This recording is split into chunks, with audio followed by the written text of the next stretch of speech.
Kita kembali lagi pada bahasan pemasaran holistik, yang mana kita akan bahas terkait dengan pemasaran internal dan pemasaran yang bertanggung jawab sosial. Pemasaran terintegrasi dan pemasaran hubungan sudah banyak dibahas pada video-video sebelumnya, yaitu terkait dengan produk dan harga gitu ya, saluran pemasaran dan pihak-pihak yang terlibat dalam saluran pemasaran.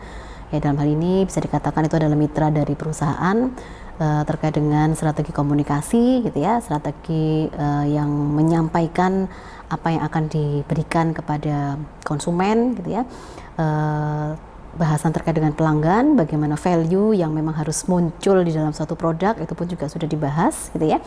Dan sekarang kita akan membahas terkait dengan pemasaran internal khususnya ya. Jadi pemasaran internal dalam hal ini adalah bagaimana aktivitas yang dilakukan oleh perusahaan terkait dengan pihak-pihak yang ada di dalam perusahaan. Jadi bagaimana departemen pemasaran itu berinteraksi dengan departemen-departemen yang lain ataupun manajemen gitu ya, yang mana satu bagian diharapkan memang bisa memenuhi kebutuhan dan bisa memuaskan kebutuhan dari bagian atau departemen yang lain.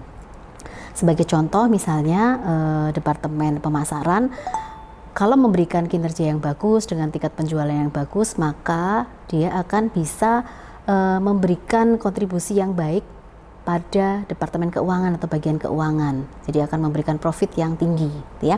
Maka kinerjanya akan bisa memuaskan departemen keuangan, ya.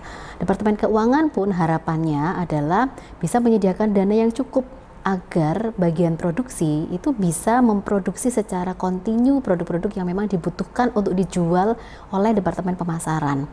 Ya, jadi departemen keuangan dengan ketersediaan dana harapannya bisa memenuhi kebutuhan pembelian bahan dan sebagainya, ya. Ataupun dengan ketersediaan anggaran bisa memenuhi kebutuhan gaji karyawan, gitu ya. Karena nanti kalau gaji tidak terpenuhi, departemen SDM pasti akan komplain gitu ya, karena dia akan dituntut oleh karyawannya dan karyawan tidak akan memberikan kinerja yang bagus. Nah, kalau karyawannya tidak berkinerja yang bagus, proses produksi juga tidak akan berjalan dengan baik,